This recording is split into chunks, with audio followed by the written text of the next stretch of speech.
बताना कौन था वो? बोलती काहे नहीं?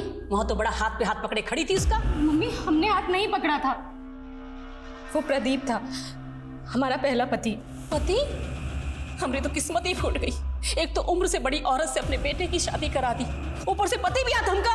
अब समझ में आ रहा है माँ कि रोज मंदिर किस भगवान के दर्शन के लिए जाती थी। नहीं विजय, ऐसा नहीं है। हमने खुद उसे इतने सालों बाद देखा। अरे हम खुद चौंक गए थे उसे चौंक गए देखकर। थे? क्या पुराने आशिक को देख के पुराने दिन याद आ गए? विजय बहुत हो गया। हमारी पहली शादी, हमारा पहला पति, सब कुछ बताया आप लोगों को, कुछ नहीं छुपाया आपसे। और जरूरत आप लोगों को थी। हमारे पापा ने आपकी मदद की थी, पर आप लोगों ने हमारी कद्र नहीं समझी। हमें भी नहीं रहना ऐसे मतलबी लोगों के साथ। जा रहे हैं हम विजय अपने घर।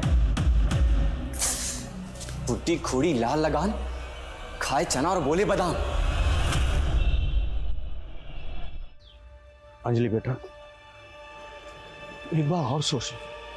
नहीं पापा, अब हम विजय के पास नहीं जाना चाहते। अब हमसे और सहन नहीं होता है पापा।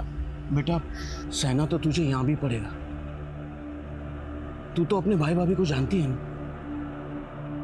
अब ये दोनों बिजनेस भी संभाल रहे हैं। अब हम में ताकत नहीं है अपनों से लड़ने की। पर पापा, क्या हमारे इस घर पे कोई हक नहीं है? बेटा, ये 30 लाख की एफडी है, ये मैंने तेरे लिए बनवाई थी। बेटा, किसी को बताना मत। ये एफडी 1 साल में मैच्योर भी हो जाएगी।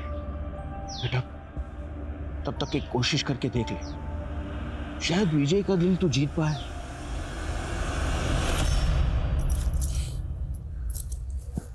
वाह अंजलि जी, आप तो बेशर्मी की बुलंदियां छू रही हैं, नहीं? आते ही अपने पुराने पतिदेव से मिलने निकल पड़ी। विजय, हम मंदिर जा रहे हैं। हमें मंदिर जाके थोड़ा सुकून मिलता है। और अगर आपको हमारे ऊपर शक है तो आप भी चलिए ना हमारे साथ। अरे नहीं, तुम्हारा रंगरलिया देखने का कोई शौक नहीं है हमें, और मंदिर जाने की कोई जरूरत नहीं है। मंदिर जाने में क्या दिक्कत है विजय? तुम मंदिर नहीं जाओगी, हम जा रहे हैं ना प्रभु से तुम्हारे लिए सद्बुद्धि मांगने। चलो विजय बेटा, हमको मंदिर छोड़ देना, तुम वहां से ऑफिस निकल जाना। जी माँ। लेकिन विजय, हम रोज मंदिर जाते हैं। रोज मंदिर जाती थी, पर आज नहीं जाना। लेकिन क्यों? बोला ना, ना मतलब ना।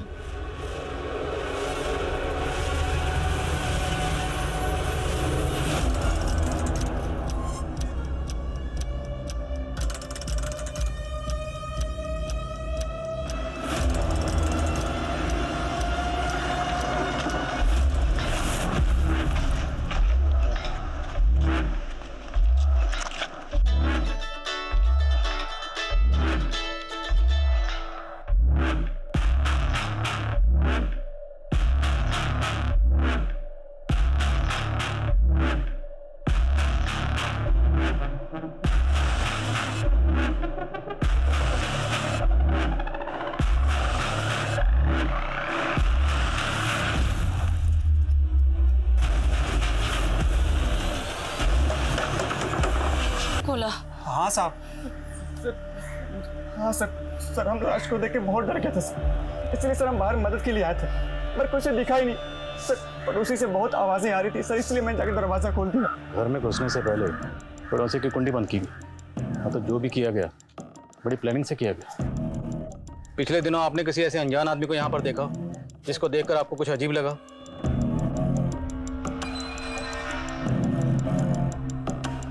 सर, पड़ोसियों के घर को बाहर से लॉक करना, इतनी आसानी से घर के अंदर घुसना, उसके बाद लूट, फिर रेप और मर्डर। ऐसा लग रहा है कि शायद मेन मोटिव लूट का नहीं बल्कि दुश्मनी का था।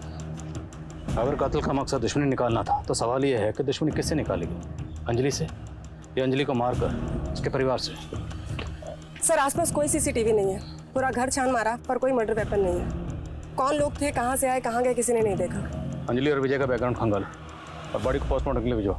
Okay sir.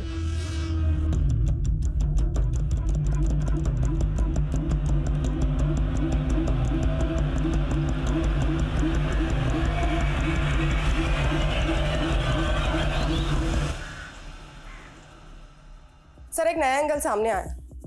अंजलि के पति का एक ड्राइवर है दीनाराम। विजय ने सुबह 5 लाख रुपए लेकर दीनाराम को अपने घर भेजा था, लेकिन सर वो गाड़ी और पैसे दोनों लेकर फरार है।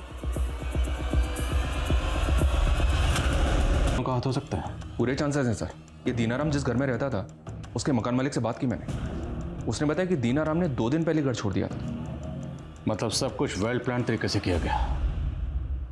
पर एक बात मुझे अभी भी खटक रही है। अगर अंजलि के घर में घुसकर मकसद लूट करना, रेप करना, उसका मर्डर करना भी था, तो इतनी ब्रुटैलिटी से मर्डर, अंजलि का कत्ल इतनी बेरहमी से क्यों किया गया? उसकी क्या वजह हो सकती है?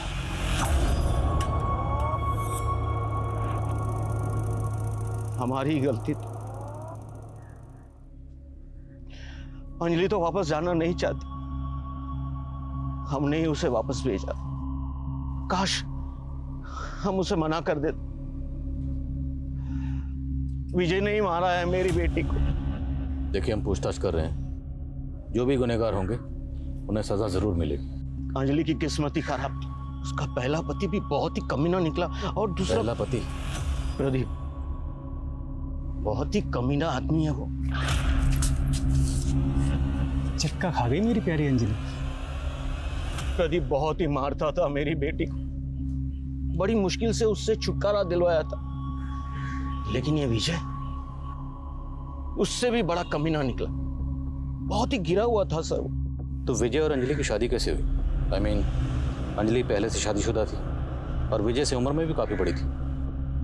विजय हमारे साथ बिजनेस करता था और उसे हमें 8 लाख रुपया देने थे। तो इसी सिलसिले में वो हमारे घर पर आता था और अंजलि को देखता था और उसे अंजलि पसंद आ गई। उसने शादी की बात छेड़ी और हमने हाँ कर दी। लेकिन साहब, हमने उसे अंजलि की पहली शादी के बारे में सब कुछ बता दिया था और वो मान गया था। उसकी अच्छाई को देखकर हमने वो 8 लाख रुपए भी माफ कर दिए थे साहब। लेकिन साहब, इतना सब कुछ करने के बाद भी उसने मेरी बेटी के साथ। Okay sir. हेलो। वाह दीनानाथ जी, तुम तो बड़े झूठे निकले। अभी तो कह रहे थे कि नोटों से नहला दूंगा, अब? अरे मेरी प्यारी दुलारी, नोट कहाँ भागे जा रहे हैं? चल।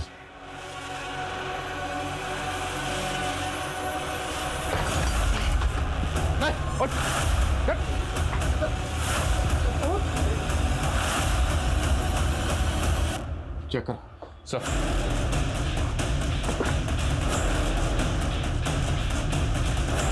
कोई किसी को नहीं मारा होगा। ये दीनाराम ये तो कबूल कर रहा है कि उसके घर से जो कैश रिकवर हुआ वो वही कैश है जो विजय ने उसे दिया था। लेकिन इस बात से साफ मना कर रहा है कि अंजलि के कत्ल और रेप से उसका कोई ताल्लुक है। दुलारी भी यही कह रही है सर। लेकिन अगर इन दोनों ने कुछ नहीं किया तो फिर किसने किया? अंजलि के घर से 50,000 कैश और तकरीबन 8 लाख की ज्वेलरी चोरी हुई थी। तो जिसने भी ये कांड किया है, कैश तो उड़ा दिया होगा, पर गहने वो अभी तक संभाल के रखे होंगे। मामला ठंडा होने का इंतजार रहा होगा, लेकिन गहने बेचे जरूर जाएंगे। शहर के जितने भी ज्वेलर्स हैं, सब जगह अपने आदमी तैनात करो। Okay sir. सुहाद्या, सुहाद्या, कहाँ है बेटा? सुहाद्या, अरे ये लड़का कहाँ चला गया? जयंती भाभी, मैंने सुहाद्या को हर जगह देखा पर वो कहीं नहीं दिख रहा है। क्या? सुहाद्या, सुहाद्या, सुहाद्या, सुहाद्या, अरे क्या हुआ? इतना शोर क्यों मचा रहे हो तुम लोग? अरे सुहाद्या कहीं मिल नहीं रहा, पता नहीं कहाँ छुप गया है। अभी 1-2 घंटे पहले तो मेरे साथ वो लुका छिपी। हम कबड में आगे छिपेंगे, आप हमें कभी नहीं पकड़ पाएंगे। कबोट।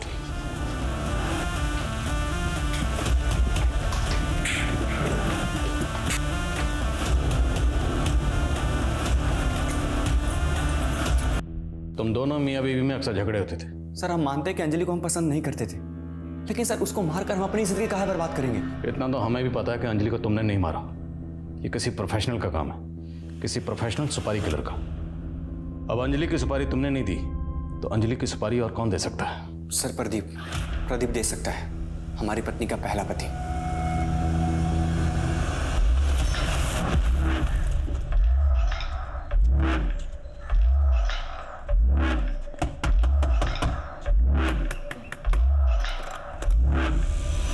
जी दीदी, 2 दिन से बच्चे भूखे हैं, बहुत भूख लगी है दीदी, खाने को कुछ मिलेगा? ठीक है, तुम रुको, मैं कुछ लेकर आती हूँ। तो भी यकीन कर सकते हैं?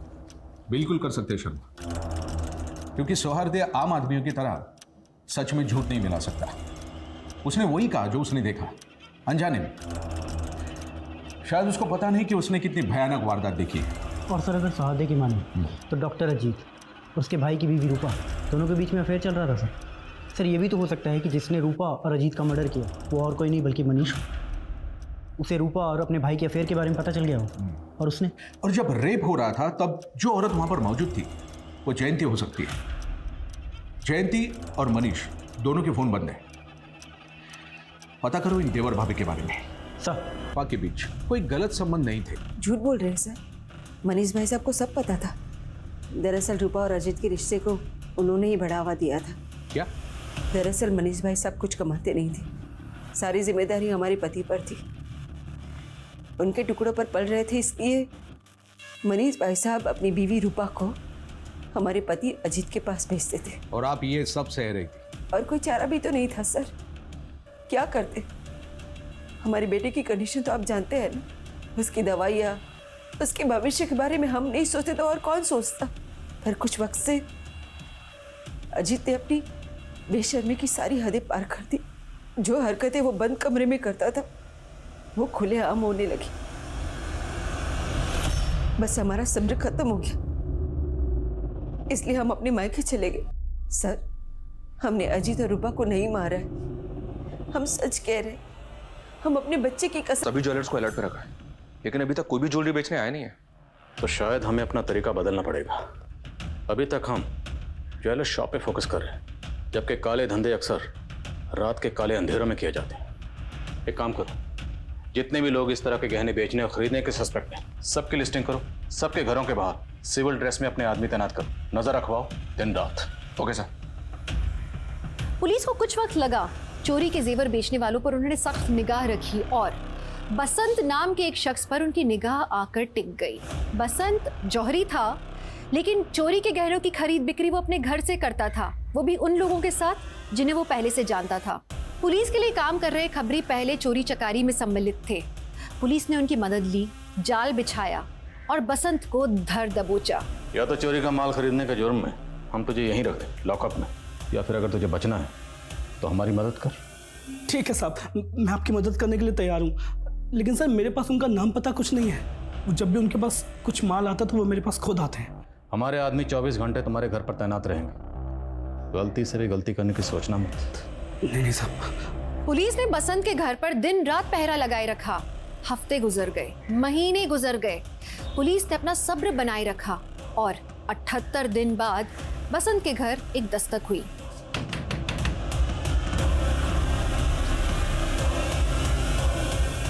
बसंत भाई से मिलना। अरे कौन है साहब, कौन है? विशाल चेक करो थाला।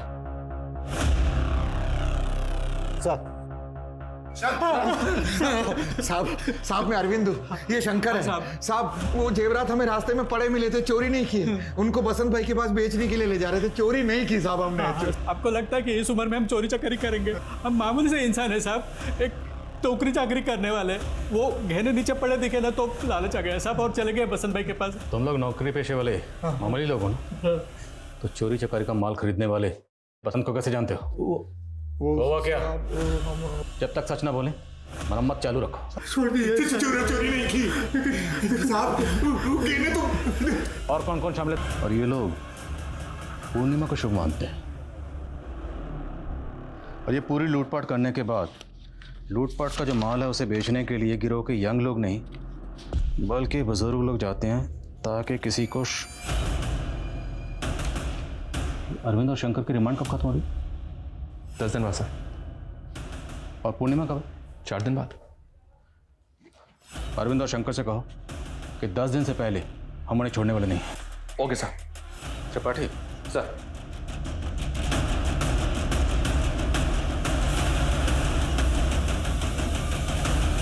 साल में एक बार आती है, जब पृथ्वी चंद्रमा के बहुत करीब होता है। पता है भाई, मुझे इसलिए साहब को तो पहले से बोल के रखा हूँ कि शरद पूर्णिमा की पूजा की छुट्टी मुझे चाहिए। सर छुट्टी बुलाता है पूजा की। सब शरद पूर्णिमा की छुट्टी चाहिए सर। सब लोग शरद पूर्णिमा पे छुट्टी मांगेंगे तो थाने में कौन बैठेगा? साहब एक मिनट आइए ना। साहब बात सुनिए साहब। क्या हुआ? क्यों साहब सब चिल्ला रहे हो? हाँ? हम लोगों को कब छोड़ेंगे? 6-7 दिन लगेंगे साहब बहुत देर हो जाएगी साहब, 1-2 दिन में छोड़ दीजिए ना। अभी इनको जो बोला सुना नहीं तुमने? कम से कम 6-7 दिन लगेंगे, समझ में आया? साहब हम आपकी मदद करने को तैयार हैं, पर आपको भी हमारी एक शर्त माननी होगी।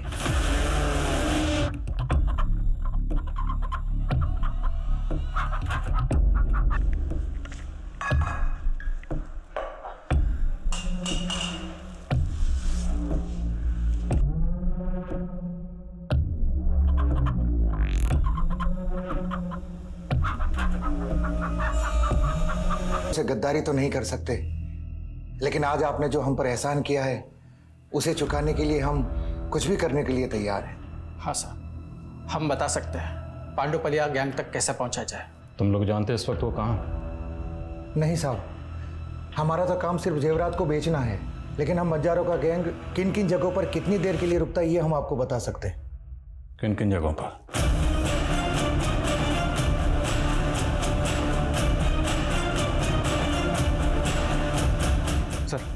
ये ऐसा ही आस्था को पांडुपालिया गैंग ने किडनैप किया है। उनका एक धमकी भरा लेटर भी मिला है। उस लेटर में लिखा है कि उनका अगला टारगेट आप है।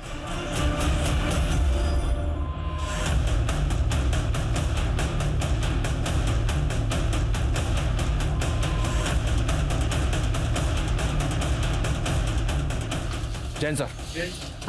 जैन त्रिपाठी क्या हो रहा है? बड़ा था सर, एसपी साहब के ऑर्डर से आपके घर पे 24 घंटे सिक्योरिटी रहेगी।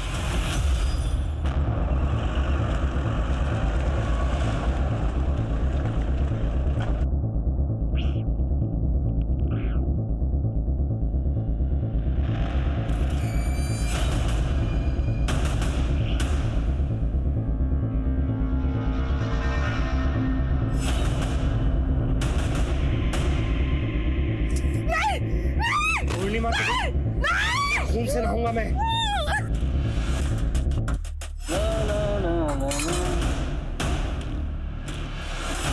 मदन, भाग पुलिस!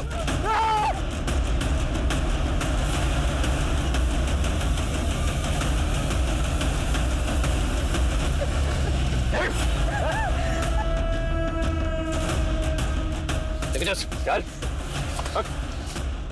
आस्था। जैन सर। पुलिस ने पांडुपालिया गैंग के कई सदस्यों को गिरफ्तार किया, जिसमें 10 साल के बच्चों से लेकर 70 साल के बुजुर्ग तक शामिल थे। ये गैंग एक मोडस ऑपरेंडी पर काम करता था। औरत और बच्चे जगह जगह पर घूमकर ऐसे घरों का पता लगाते थे जहां सदस्य कम हो या जहां बुजुर्ग रहते हो या औरत अकेली रहती हो। ये इनके इजी टारगेट होते थे। पूछताछ में गिरोह के एक सदस्य ने बताया कि आमतौर पर वो उन घरों को निशाना बनाते थे जो मोहल्ले के आखिरी में हो या जो नदी और मैदानों के पास हो, जहाँ से भागने में आसानी हो। मैं इस बात को अच्छी तरह से समझती हूँ कि हमारे समाज का एक बहुत बड़ा तबका है जिसके साथ सालों से नहीं दशकों से अन्याय हुआ है और उन्हें अपनी जिंदगी को बेहतर बनाने का मौका कभी मिला ही नहीं। लेकिन इसका मतलब ये कतई नहीं कि कोई जुर्म का रास्ता इख्तियार कर ले।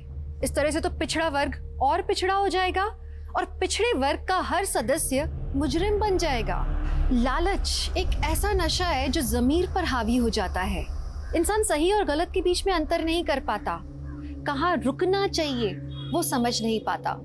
ऐसे गैंग्स लोगों की जिंदगियां बर्बाद कर देते हैं, लोगों का सांस लेना मुश्किल कर देते हैं। आज पुलिस की पुरजोर कोशिशों के बाद पांडुपालिया गैंग का आतंक कम हो गया है। इस खौफनाक गैंग को रोकने के लिए यूपी पुलिस ने जो दिलेरी दिखाई वो सराहनीय है। टीम क्राइम पेट्रोल की तरफ से मैं आज उनकी बहादुरी को सलाम करना चाहती हूँ। आप सतर्क रहें, सुरक्षित रहें। इसी आशा के साथ मैं दिव्यांका त्रिपाठी दहिया अब लेती हूँ आपसे विदा। फिर मिलूंगी अगले केस के साथ। आप देखते रहें क्राइम पेट्रोल सतर्क। जय हिंद। इंसानियत का सबक हर इंसान के जहन में बचपन से ही भरा जाता है, पर कुछ लोग समाज की समझ के बाहर होते हैं।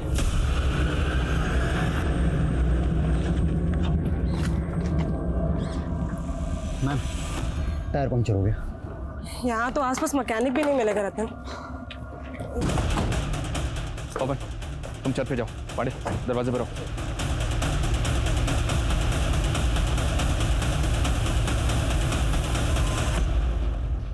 जैन सर। जैन त्रिपाठी क्या हो रहा है? बड़ा था सर, एसपी साहब के ऑर्डर से कि घर पे 24 घंटे सिक्योरिटी रहेगी। त्रिपाठी, अगर हम ही मुजरिमों के डर से घर में दुबक के बैठ जाएंगे तो आम पब्लिक का क्या हो? एसआई आस्था की किडनैपिंग को 5 दिन हो चुके हैं और अभी तक उनका कुछ पता नहीं चला। अगर आपको कुछ हो गया तो एक कांस्टेबल बहुत है, बाकियों को भेज दो। Sorry sir, I have to follow orders. नमस्कार, मैं दिव्यांका त्रिपाठी दहिया क्राइम पेट्रोल सतर्क के इस एपिसोड में आपका स्वागत करती हूँ। यूपी पुलिस का स्लोगन है सुरक्षा आपकी, संकल्प हमारा। लेकिन यहाँ तो पुलिस को ही सुरक्षा मुहैया कराने का माहौल बन गया था। सोचिए कैसा खौफ का माहौल होगा ये, जहाँ पुलिस तक महफूज नहीं थी। कौन था ये दरिंदा जिसने दहशत फैलाई हुई थी? अंजलि, तुम वहां से सब्जी खरीदो, हम यहाँ किराना से घर का सामान लेते हैं। ठीक। चक्का खा गई मेरी प्यारी अंजलि। हाँ, मैं इतनी आसानी से पीछे नहीं छूटेगा मुझसे। छोड़ो हमारा हाथ। नहीं तो क्या, चिल्लाओगी? चिल्ला। देखो हम। हाँ, हम फिर आएंगे बहुत जल्दी।